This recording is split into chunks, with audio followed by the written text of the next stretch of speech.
Why do people betray us? When we think we are operating with the same agreements and the same understanding of things, and then we find out we're not. Well, today's guest, Lora Cheadle, is a betrayal recovery coach, and she's going to talk to us about how to rise from the ashes, reclaim your identity and your self-worth, and break free from repeating patterns to live a life of confidence, clarity, and grace. Join us to find out more. Soul Nectar Show, the Soul Nectar Show. You're invited, delighted to discover who you are. Anything is possible if you believe. So join us on this beautiful journey. Soul Nectar Show, Soul Nectar Show. Well, hello and welcome everyone to another episode of Soul Nectar Show, that show where we explore all things essence, where we gather around the campfire and we share our stories of connection to that which is greater than us, to the mystery beyond the veil, to those synchronistic moments that lead us inexorably to a deeper understanding of who we are and what we're doing and why we're here. I'm your host, Carrie Hummingbird, and I don't know about you, but I've had a little bit of a rocky 2025. It has been not easy. It has been challenging. I've gotten sick. I had the flu. I never get sick. I had the flu. I've had a terrible cough. I'm recovering now. Hopefully I'll get through this interview just fine. And I have been having lots of challenges in my personal life and people I really care about having challenges. And this theme that we're going to be talking about today is really resonating strongly in my heart, even as of just a little while ago. I had another experience of feeling betrayed, feeling violated, feeling like people that are supposed to be there for you don't end up doing what they're supposed to do. They're not operating from integrity within themselves for whatever reason.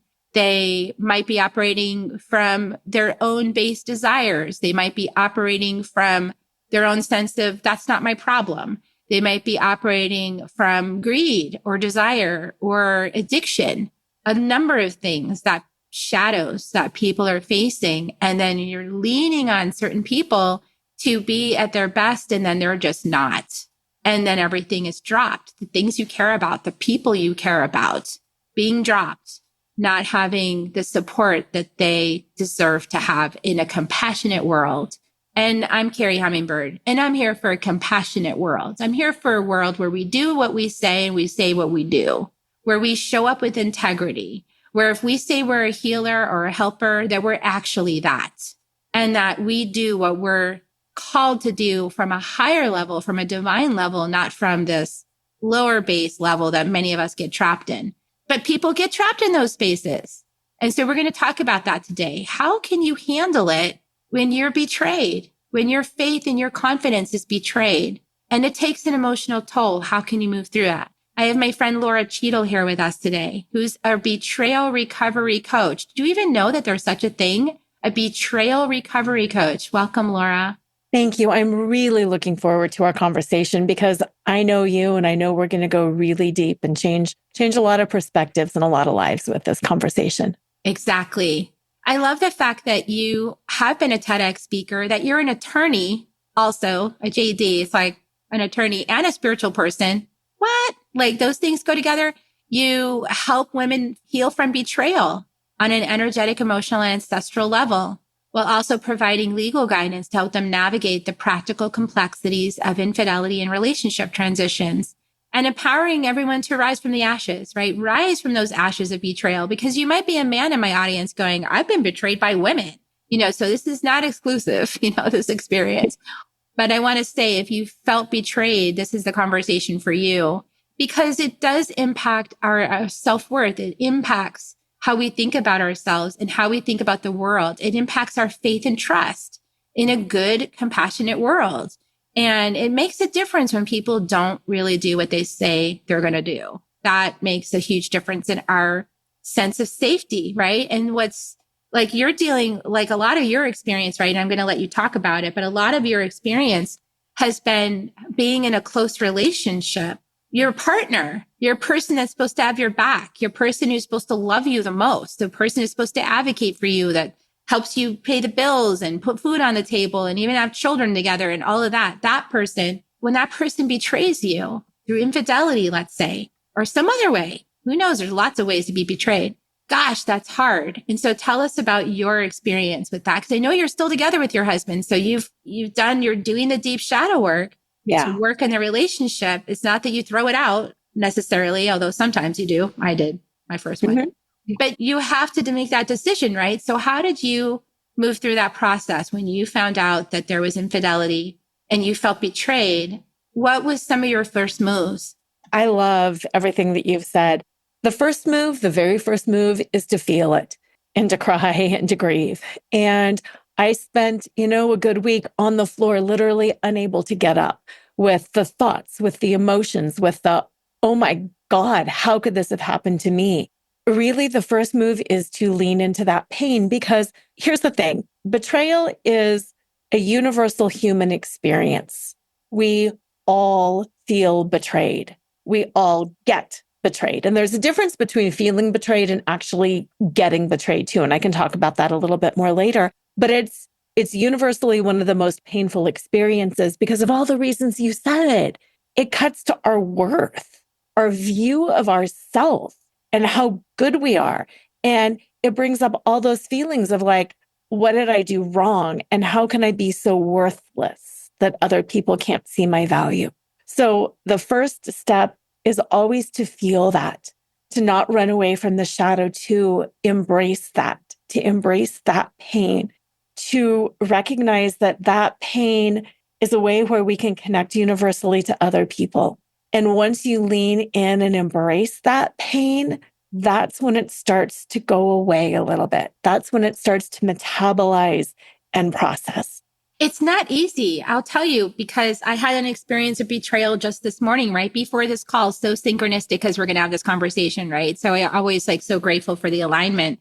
But yeah, somebody I really care about, right, is getting dropped by a provider who's not holding true to their ethical word. Mm-hmm. And they're taking somebody who's struggling with a rare mental illness. Only 1% of the population has schizoaffective disorder, and pumping this person out on the street instead of placing them where they know that that person needs to go next to get help because they've made their money. So they're done, right? I care about this person. And so my heart feels very betrayed by the system.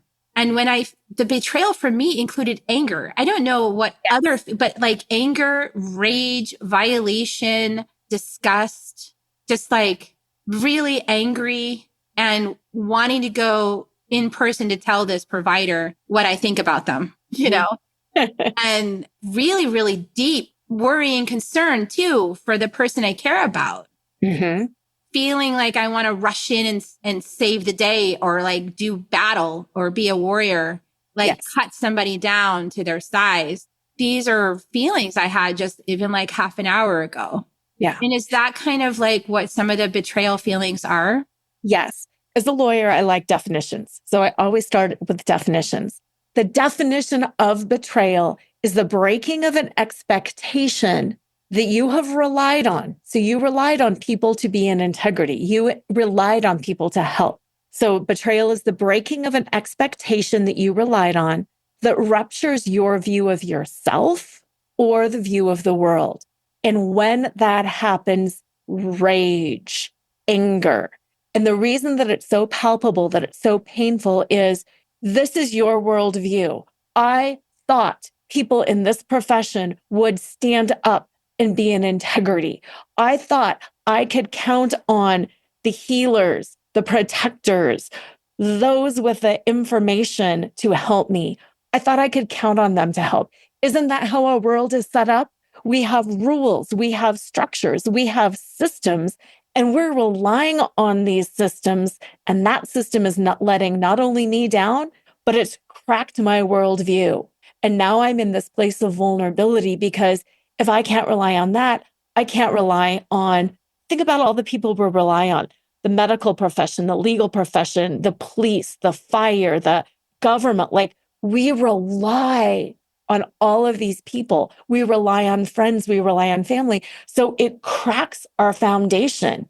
And now we think, I can't trust anything. Oh my God, if this can happen, everything else can happen. It hijacks our brain. It hijacks our nervous system. And it puts us in this complete state of fight, flight, or freeze. And it also makes us think, I can't trust myself. Like you, I'm intuitive. I pride myself on being able to drop in and feel energy. And then when I found out, oh, really? My husband's been cheating on me for 15 years and I didn't see it, then it cracks my faith in myself. Who am I? I'm a fraud. I'm an imposter. So literally, it shatters the world around us. And yes, that's going to hurt. That's going to make us mad. And it's going to make us afraid. And beyond like just my experience of that today, this morning, there's been so much going on. I'm not going to talk about politics, but I am going to say there's been an individual in leadership of our country who is doing a lot of behaviors that feel like betrayals to things that as an American, I hold dear. I hold dear that we all have birthright citizenship, that we were born here and we belong here, and that anybody born here belongs here. I hold that dear to my heart. And here's an individual who said, nah. And that is a betrayal. That's a betrayal of the values that I hold dear in this country. Mm-hmm. So it's like asking us, what does it even mean? Like we all thought we knew what it meant to be an American. And now some of us are going, that's not what I'm seeing. I'm not seeing that that's what that means. I'm seeing this dirty underbelly side. Yes. Like this nasty lie that's been perpetrated. And then I'm seeing, oh, is it all just about the money? Which is my experience this morning. Oh, is it just all about the money? You only do it because of the money. Then that makes me really angry because that's not how I've ever operated. So yeah, I feel betrayed. I feel like I was innocently going along, believing in all of these grand illusions about what it means to be a healer, what it means to be a medical professional, what it means to be a provider, what it means to be a citizen, what it means to be a government official. All of that is just like in the toilet right now. Yeah. And what even makes that worse is not only are you going along innocently believing it, but you're doing your part in good faith. And that's the other part of betrayal that leads to such pain and such resentment. I did what I was supposed to do, whether it was like me in the marriage. I showed up. I was faithful. I stepped back from my career so you could lean ahead in yours. I sacrificed building my retirement because I trusted that I could still have a part of yours because we were working together. I thought we were raising our kids. I thought we were each sacrificing for the good of the whole. And come to find out, really, I was the only one doing my part. It's a stab in the heart. It really is. It really is. And so I'll also confess, because anybody who's read my first book, Awakening to Me, knows that I was the infidelity one. I was the one who left the marriage and went out and tried to find happiness in other arms because I didn't feel appreciated. I didn't feel loved. I didn't feel that I was heard or seen. And that was my perception, right? Whether it's true or not, it was my perception.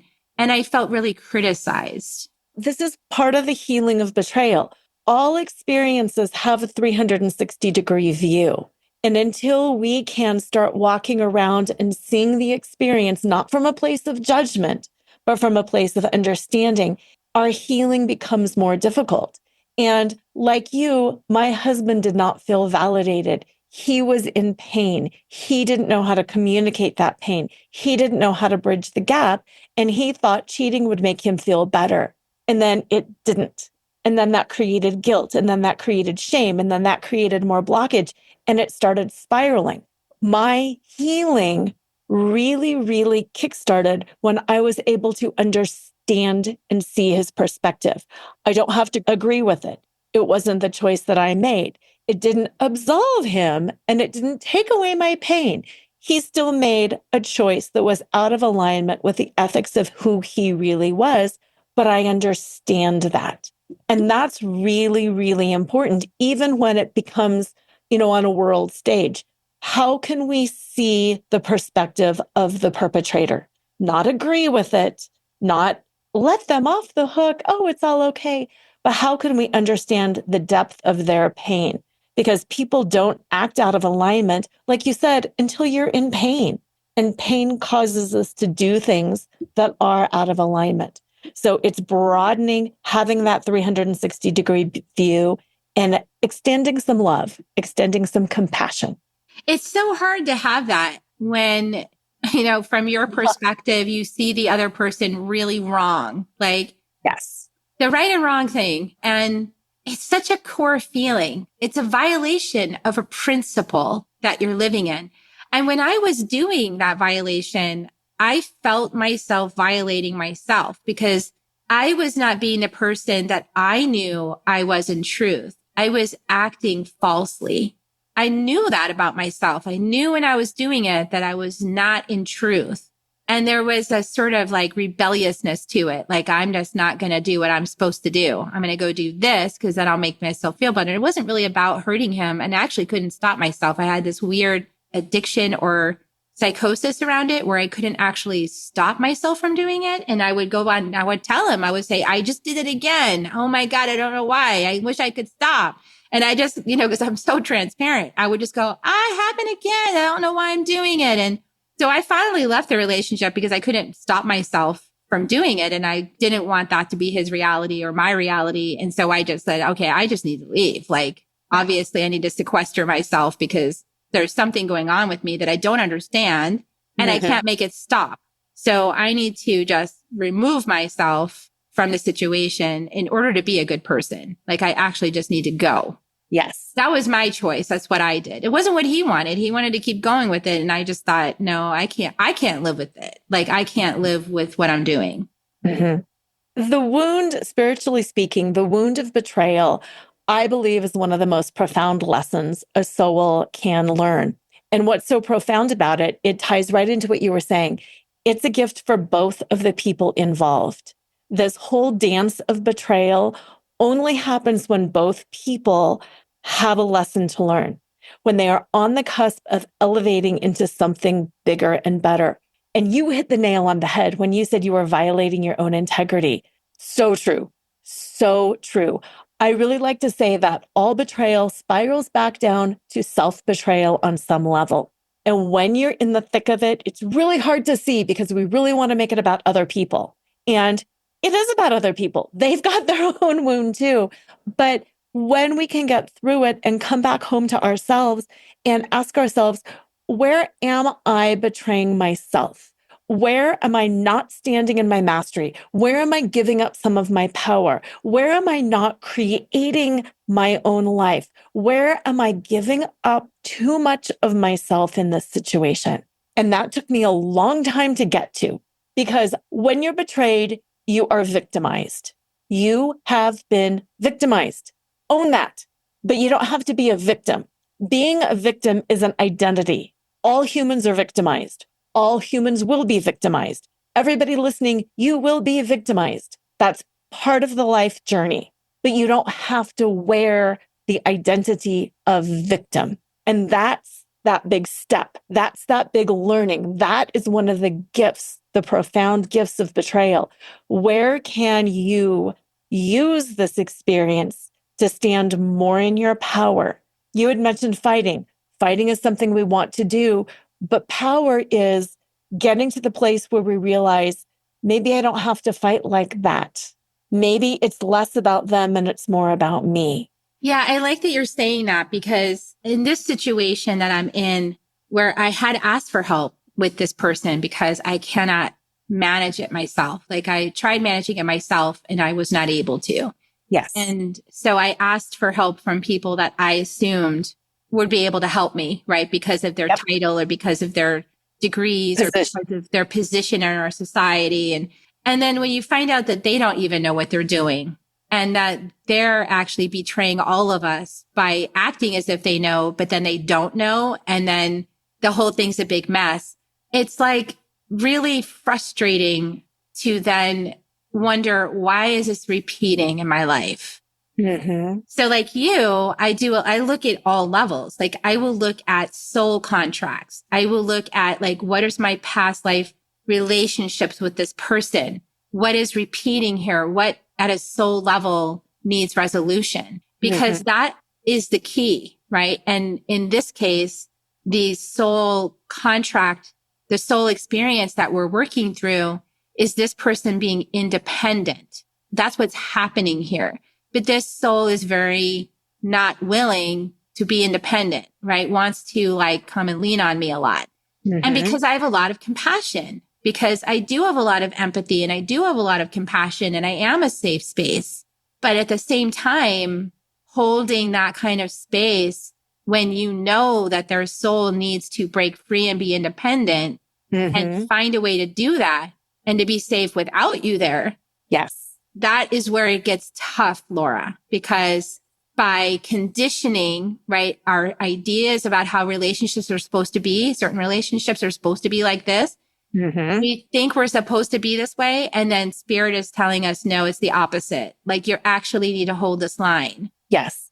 And similar, you said something before the show, like if I give my all to this person and just, I would have to quit everything else. Yeah, I would have to stop literally And this podcast, everything. It would have to stop. everything. Yeah. And that's the ultimate form of self-betrayal. And in our society, women and men have been conditioned to self-betray in very different ways. Women have been conditioned to self-betray by taking care of everybody else, managing the relationships, managing the home, the family, looking a certain way, acting a certain way, dressing a certain way. We are constantly told, be the good girl, be the good friend, be the good wife, be the good mom. We are conditioned to self-betray in that self-sacrificial martyrdom type of way. Men are taught to self-betray by ignoring their emotions. Be a good provider, show up, be strong. Oh, be macho. So we're each taught to self-betray in different ways. And that's why I love how you talked about soul contracts. But that's that gift of betrayal. When it comes up, it forces us to choose ourselves. How can I break away from all of that societal conditioning, from maybe all of that karma that I've got going on, from my ancestral lineage? When I look at my ancestral lineage, the lineage that I come from, women have always sacrificed for the good of the family. They have always quieted themselves, controlled themselves, taken a back seat, pushed other people forward. I'm breaking that lineage. I am being true to myself going forward.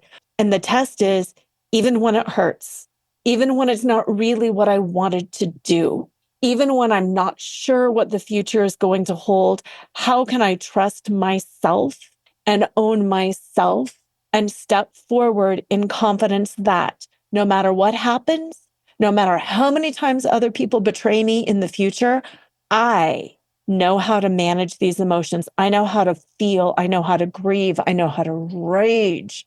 And I know how to find that truth within me and then stand firmly in that truth as a beacon of light for others to do the same. Yeah. And the fact that you're talking about it too, because I know from my experience of publishing my books about my personal journey that my family didn't appreciate me saying all those things publicly, right? Like that's supposed to be private and you're supposed to keep that to yourself. But that's how these patterns perpetuate, is when women won't speak up and say what's going on and stand in our power and stand in our truth and challenge authority and say, no, if we're not really going to stand in our power and stand in our truth, and we're going to hide it all behind the scenes and put on a smile at Christmas and take our family photo where everyone's just fake smiling. Yeah. That my kids stopped doing that because I stopped doing it. We actually haven't had a family photo where we're all smiling like in a decade or more because they just don't feel like it. So they don't sit there and smile fake. So Yeah. we're just where we're at. Like that's the thing I've learned is how much more important it is to be truthful, honest, transparent, and a person of integrity than it is to uphold some kind of fake ideal or pretend that it didn't happen or cover it up. You know, a lot of women and men, people who have been cheated on, right? They don't want anybody else to know. They want No. to keep it all a secret because they feel like their It's identity embarrassing. has been cracked, right? Yeah, it's embarrassing. And that was one of the, like you mentioned, my husband and I are still together. that was one of the deals, I guess, when we were going through this. And I kept feeling inside, the story is not over. I want to keep working. And he wanted to keep working. And I said, but here's the thing. I am feeling very strongly that this is my mission, that this was my lesson for a purpose, that I need to share it. I'm sharing all the intimate, embarrassing details of what you did, of the kinds of women you did it with, of what was going on for you, not to shame you, not to embarrass you, but because I feel very strongly that this story needs to be told. And in fact, I would love for you to be on my podcast, and I would love for us to talk about this together, and you can share so other people who are cheating can understand your point of view, so we can have this dialogue. So I can talk about healing when I hate you in the moment, and then healing when I can't believe how much I love you in the moment. And then my moments when we think maybe we are going to separate, and then moments where we think, no, I'm going to be together. And I said, that's kind of like my condition. I will stay together and work with you because I feel strongly, but this is how I'm going to do it. Think about that. And he came back to me and he's like, yeah, it's going to be really hard to be on a podcast and to say, yeah, I cheated on you. Yeah, I did this because I was feeling shame. But you're right. I feel like the strongest way through this is by standing in the truth, and the truth will set you free. Yeah. And the truth does set you free, because when you try to hide things is when people can use that to betray you again. Yes. So if you're just honest and upfront with your journey and what's happened, people can't use that against you because you've already claimed it. You've already owned it. And that's what I did. I owned my journey. I just said, yeah, this was part of my journey. This is where I started. This is what made me want to wake up. This is what made me want to go on my journey of healing. It's what made me want to understand myself and my body, and made me want to learn how to speak up, because that's the reason why, is because I felt so criticized and I wasn't willing to speak up. Like I wasn't willing to say, I don't know. I don't feel pleasure in our relationship. I mean, basic stuff that I needed to say, but I didn't want to hurt him. So I went and hurt him, some other way. So it's a really crazy thing, betrayal. Yeah. And we all do it. We're all on both sides of it all the time. Well, and I think part of this like betrayal thing, it's like a misunderstanding or a misalignment of agreement, right? Like, yes. Because if we don't go into a relationship with a clear understanding that what we're after is transparency and honesty, if that's not a founding principle, then we're kind of like just guessing what it means to be married. Yes. Till death do us part. Like that was the whole agreement in my first marriage, right? Like I agree to be your person until death do us part. But whatever that means. What does that mean? And does that mean I violate myself or go against my own happiness or my own joy just to stay with you? Just to I don't feel like that's demonstrating the kind of relationship that I witnessed my mom and her third husband having, my dad. They took her 3 tries, but she finally got a winner. And the thing that they did was they were honest with each other. They prioritized honesty. They'd both been in difficult, rocky relationships before. They both learned from those relationships, the things that get you in trouble in relationship. And then they both decided to create a relationship based on honesty and transparency. Yeah. And they worked on their relationship. They had a counselor like right from the beginning. And so I was trying to do that in my first marriage, but I was the only one showing up. Like I was the only one that was showing up for that. Yeah. So it didn't work. Yeah. And I love that you went there, because I have this 5-step process that I use to manage betrayal, and it's called Fuel Up, and it's an acronym, but the E, FUEL, is for expectation management. And there are 3 steps in that. And this is exactly what you're saying. Expectation management requires you to be able to identify your expectations, communicate those expectations to the appropriate person, and then advocate effectively on behalf of your expectations. And what's really interesting about that is when you really start thinking about it, most people are not even able to do step 1, identify their expectations. And I love how you talked about that. Yeah, like with a marriage, what does it mean? Well, my version and your version and everybody else's version is going to be a little bit different. So when we say to death do us part, some people think that's literal. Some people think it's metaphoric. let's talk about and identify those expectations. And going back to being a lawyer in contracts law, a contract is defined as the meeting of the minds. You have to have a meeting of the minds in order to form a contract. So if I say delivery of, 50 pounds of kyanite crystal, what kind of kyanite crystal? Polished in little tiny beads, in little tiny chunks. It's more than just kyanite crystals. What does that mean? In one large thing, we have to have a meeting of the minds. We have to have a definition. Delivered by when? In 24 hours? In 6 years? Over time?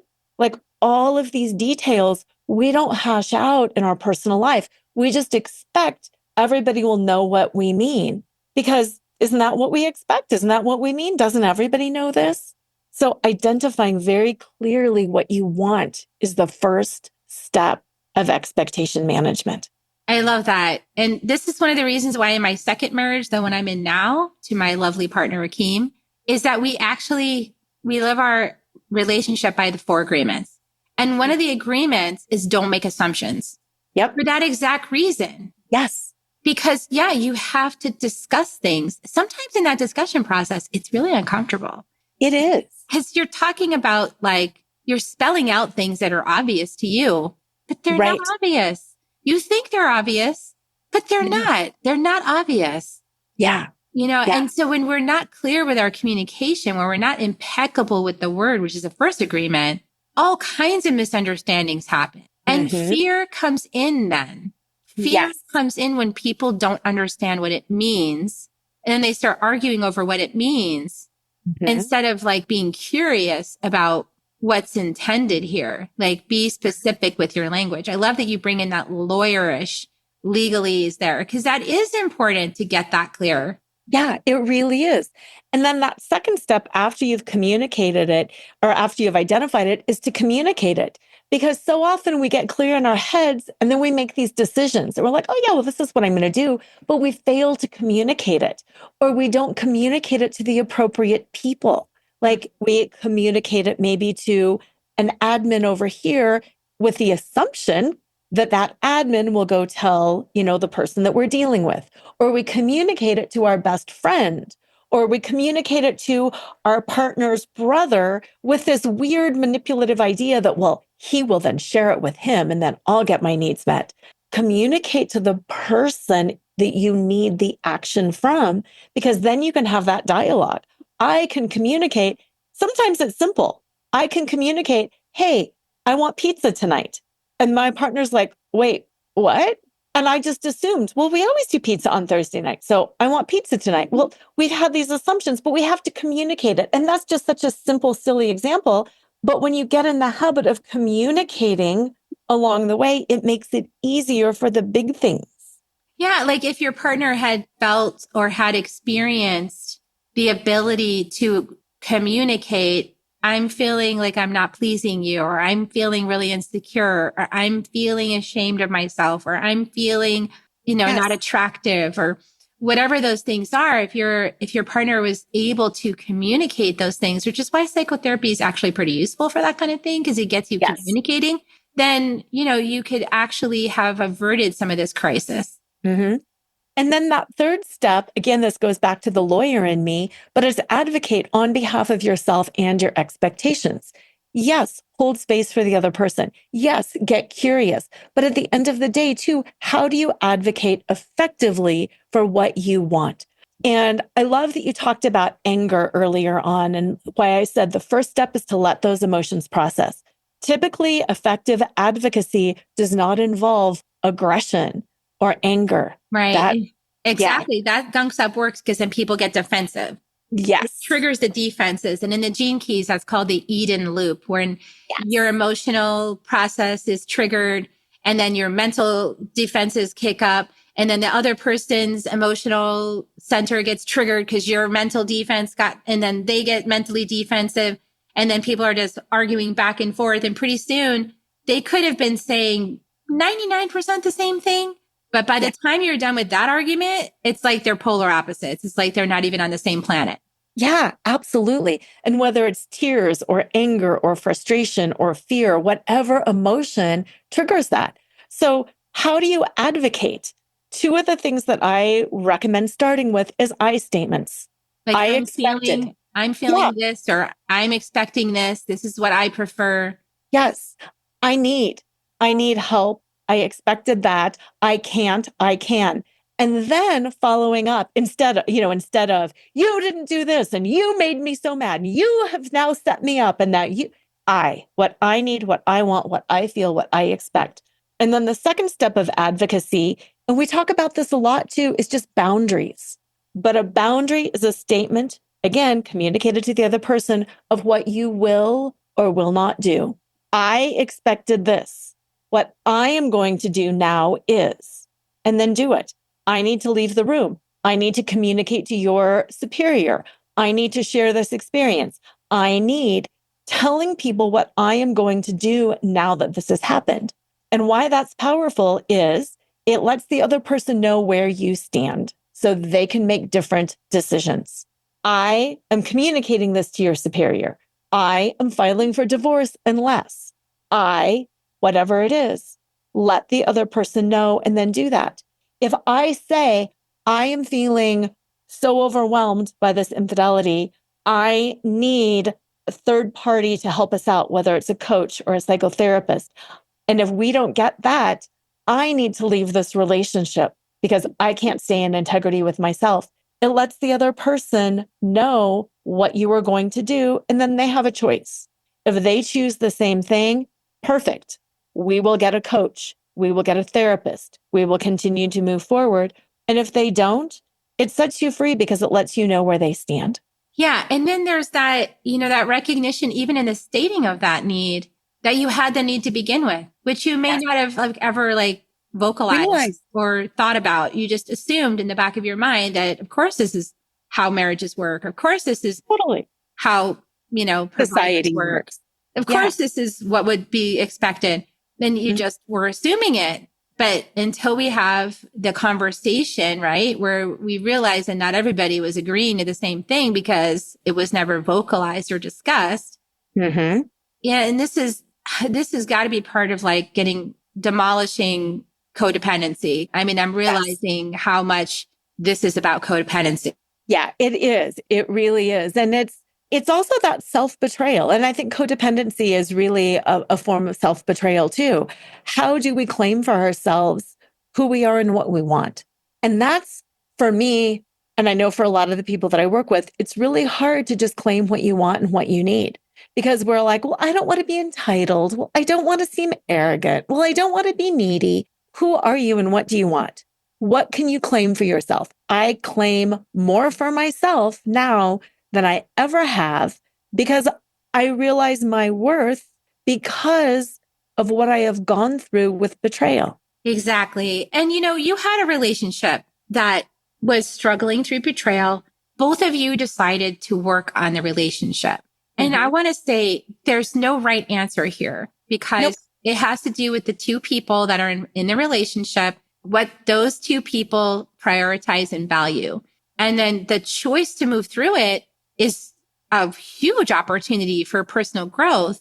The choice to leave it is equally a huge opportunity for personal growth because I experienced that version.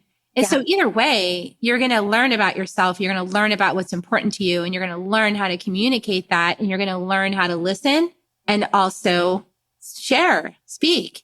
Yeah. And that's what we need more of instead of people just kind of hiding and just making do and well, just deal with that or, oh, I'll just sacrifice this or, oh, I'll just, Yeah. I love that you went there too, because the lessons look different for everybody. It's the common denominator of choosing yourself because the only person we can control is ourselves. And other people will let us down and other people will betray us and other people will do good things too. But it's how to choose yourself and how to be okay with that. If my husband would not have wanted to work through this, I couldn't have forced that. And I wouldn't have wanted to force that. The hardest decision we ever made was truly talking with each other in a way that said, I am going to choose to work on this relationship, but I also want the freedom to walk away at any point in time if we are no longer in alignment. And that was really hard because I wanted him to choose himself first, and I wanted me to choose myself first. And if that works, we can go forward in love. And if that doesn't work, we can go forward in love. Yeah, I love that. That's actually was one of the first agreements in my marital agreement list, because we made an agreement. We said we're going to live by the 4 agreements. But the first thing was we honor our divine path first. Our individual divine paths are number one. And then after that, it's family. And after that, it's community and our work. So we have like this, we decided how we're going to process, navigate our decision making and what we prioritize based on this list of agreements, so that we're spelling it out, and then every year we look at the agreements and go, are these still our agreements? Do these still work for us? Are these still helping us to navigate this relationship? And if they are, we keep them. And if not, we add something new or we change something. But it's been really helpful to spell it out. But I don't think you know that until you've gone through one of these disastrous relationships. Once you go through disaster, you go, oh, that's why I should have read all those books first. But I didn't know I needed it. Yeah. No, we don't know until we know. Life teaches us, doesn't it? Yes, it really does. But it all brings us back home to ourselves. And I think that's what's really powerful about it. We all start with this idealistic view, and life is becoming, I believe, one of the paths of life is moving from that idealism to the realism, and then back to that idealism again with the wisdom that we have accumulated along the way. Yeah, because now we're no longer expecting people to live as we think they should inside our minds. Yeah. So your new book, is called, it's not Burnout, it's Betrayal, 5 Tools to Fuel Up and Thrive. Yes? Yes, it is. And it's such a powerful book because it takes this concept of betrayal and it shows how often it can show up, whether it's in the workplace, whether it's dealing with medical personnel, government officials, relationships. It just helps people understand really what it is, how it shows up, and why it's different from burnout. Because the exhaustion that we all feel when things fall apart, sometimes we're like, I'm just burned out. This relationship is burning me out. This career is burning me out. When we understand it's not really burnout, it's a sense of betrayal, and you're overwhelmed by those feelings of betrayal, and you don't know how to manage it. So it helps give you the tools to identify, prevent, manage, and treat those feelings of betrayal. Oh, that's so needed right now on the planet. We have a lot of feelings of betrayal going on in the collective. I see it every day on social, people feeling very betrayed by what's going on in our government. And so this sounds like a great book for you guys to check out. It's not Burnout, it's Betrayal, 5 Tools to Fuel Up and Thrive. I will put a link in your show notes, you guys, so you can check it out and go buy this wonderful book by Lora, and also put a link to your website, and they can come check out your offerings for helping to move through these feelings of betrayal. That would be great. Thank you. Because you're right. On the planet, it's one betrayal after another, isn't it? Right now, it's like endless betrayals. It's daily. There's at least like 5 executive orders of betrayals going on. So yeah. So you guys, this is going to help us define what's important to us, what really matters to us. And almost in the challenge of things, right? Is it's being challenged by somebody. You get to decide, no, actually, this is a no-go for me. Like this has to stay, or I'm going to have to revolt. This is not okay with me. Yeah, we get to decide that. So beautiful. Thank you for providing thank you for helping me, because it's always divinely timed. I was so triggered before this call, you guys, like really. I mean, it's just such a personal thing for me, what's going on. And it's, as a healer myself, I have my own standards of integrity, and there's just some things I would never do. And so I have. And sometimes you want to do them when you're triggered. Totally. And I want to go tell people. So it's helped me to calm myself and to see things from that other lens, and to acknowledge the betrayal, acknowledge those feelings. And so sometimes that's all we need, is to be acknowledged in how we feel. Thank you for that. Yeah. You're welcome. Thank you for the conversation. And I'm going to give everybody kisses now. So go check out Lora's book, go get the book, and then here come kisses. Everybody, you can join me, Lora, if you want. We're going to give you kisses. We love you. Thank you for staying. Thank you for sharing this out with anybody else that needs it too, because we have a whole lot of people probably feeling betrayed. So it's a great book. Okay, here we come. Love you guys. See you next time on Soul Nectar Show. Bye for now. If you found even one gold nugget in this episode of Soul Nectar Show, will you do us a favor? Will you subscribe, like, and share this episode? Maybe even write a comment and let us know what you thought about it. We really, really want to engage with you at a much deeper level. Let's be part of community together. Have a great week, everyone. Bye for now. To dive in deeper to nourishing conversation, visit soulnectar.show. Soul Nectar Show. Awaken, Nectar Show. Take a sip from the drip of nectar, from the source of who you are. Soul Nectar Show. Yeah.